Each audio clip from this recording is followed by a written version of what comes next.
आपने फरमाया है कि निकलो न बेनकाब, जमाना खराब है।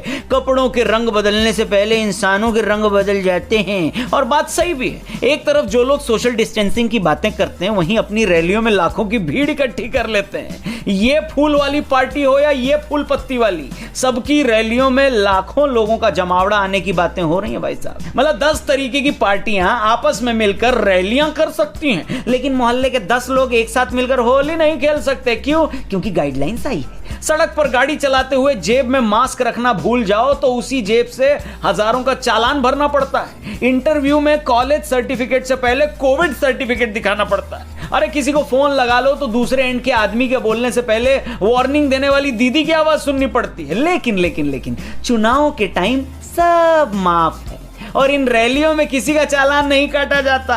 काटने के नाम पर बस आम जनता का ही कट रहा है। और सिर्फ जनता का नहीं कट रहा है, जनता की भी कट रही है। क्या? जेब। बीएमसी ने मास्क न लगाने के लिए लोगों से क्या 30 करोड़ तक का फाइन लिया, ऐसा हमने कहीं पढ़ा। बाकी दिल्ली में 26 करोड़ से ज्यादा, गुजरात में 168 करोड़ और उत्तर प्रदेश में तो 500 से ज्यादा गिरफ्तारियां हो चुकी हैं। यानी सरकारें एक तरफ तो दिखा रही हैं कि कोरोना कितना खतरनाक है और दूसरी तरफ बड़े बड़े मैदानों में खुद ही भीड़ इकट्ठी करके सोशल डिस्टेंसिंग बनाने का ज्ञान फैल रहे हैं। हेलो, मतलब कोरोना चल रहा है ये इंपॉर्टेंट नहीं है, चुनाव चल रहा है ये इंपॉर्टेंट है।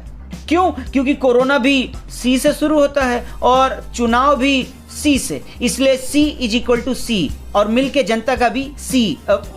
सॉरी, मतलब कोरोना को भी नेताओं से ज्यादा प्यार आपके त्योहारों से है। क्यों? क्योंकि आपके त्योहारों पर वो आएगा। कल मुहा आपके त्योहारों पर पहुंच सकता है कोरोना, लेकिन उस भीड़ में नहीं पहुंचेगा जहां नेताजी रैली कर रहे हैं। साल भर में कोरोना भी अंडरस्टैंडिंग लेवल इतना बढ़ा चुका है अपना कि वो भी ये समझ गया है कि इस देश में रहना है तो नेताजी कहना है और नेता लोग से बना के रखना है। इसलिए 4 लोग अगर होली खेलेंगे तो कोरोना फैल सकता है, लेकिन अगर 40,000 लोग एक ही जगह पे इकट्ठा होंगे तो ना, कोरोना की हिम्मत है कि इतने लोगों के सामने आ जाए, बात करते हो। और भाई सरकारों के बनने और बिगड़ने से बड़ा मुद्दा है देश की कंडीशन का बनना और बिगड़ना। आप ही बताइए, जब सरकारी प्रशासन जनता से भीड़ लगाने के लिए सवाल कर सकती है तो जनता इन रैलियों के लिए नेताओं से सवाल तो कर ही सकती है। अपनी बात को जनता तक पहुंचाने के लिए भीड़ का होना किस किताब में कंपलसरी लिखा हुआ है? वैसे वैक्सीन तो आ गई है, लेकिन इतने बड़े देश में सभी को एक साथ वैक्सीन लग नहीं सकती, इसीलिए तो आप चरणबद्ध तरीके से वैक्सीनेशन ड्राइव चला रहे हैं। तो फिर रैलियों में लाखों की भीड़ बुलाकर डॉक्टर्स और जनता के लिए पैनिक क्रिएट करने का क्या मतलब है? और मेरे को एक बात और समझ में नहीं आती कि लगातार टीवी रेडियो पर 2 गज की दूरी बहुत जरूरी, ये वाली बात करने वाले लोग 2 इंच की भी दूरी न रखने वाली रैलियों को कैसे मंजूरी दे देते हैं। मतलब इस लॉजिक के सामने तो मेरे को आठवले जी का गो कोरोना गो वाला लॉजिक भी लॉजिकल लगता है। मतलब जब सबको पता है कि कोरोना का खतरा कितना बड़ा है तो ये सब काय को? किस मुंह से चौराहे पर बिना मास्क के रिक्शा चलाने वाले को रोका जाता है जब देश चलाने वाले नेता लोग ही ऐसा करें तो? आप ही बताइए।